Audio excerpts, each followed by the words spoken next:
আমাৰ এখন টিংখং হাই ছেকেণ্ডেৰী ফিল্ডত গণৰাজ্য দিৱস উদযাপনৰ কাৰণে বৰ্তমান প্ৰিপাৰেশ্যন চলি আছে। আমাৰ লগত আহি গোটেই টিংখং সমজিলাৰে বিভিন্ন বিদ্যালয় তেওঁলোকে পাৰ্টিচিপেট কৰিব। তেওঁলোকে মাৰ্চ পাষ্টৰ কাৰণে প্ৰেক্টিচ কৰি আছে, লগতে কালচাৰেল প্ৰগ্ৰেম যিখিনি হ'ব সেইখিনিৰ কাৰণেও প্ৰেক্টিচ কৰি থকা হৈছে।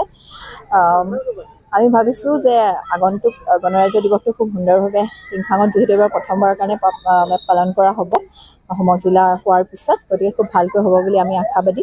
আৰু আমি গোটেই অনুষ্ঠানটোতে সকলো টিংখাংবাসীৰ ৰাইজৰে সহায় সহযোগিতা তথা পাৰ্টিচিপেশ্যন আমি কামনা কৰিছোঁ। লগতে আমাৰ আপোনালোকৰ থ্ৰুৱেদি এটা কথা জনাব বিচাৰিছোঁ যে আমাৰ ছিকিউৰিটি পাৰ্পজৰ কাৰণে দেওবাৰে আমাৰ যিকেইখন বজাৰ আছে সেই বজাৰকেইখন বন্ধ ৰখা হ'ব এইবাৰ। তেওঁলোকে সোমবাৰে আকৌ কৰিব পাৰিব বজাৰখন, কিন্তু ছানডে দিনাখন টিংখাং যোনখন ছানডে মাৰ্কেট আৰু ৰাজগড় ছানডে মাৰ্কেটখন সেইদিনাখন বন্ধ ৰখা ব্যৱস্থা কৰা হৈছে।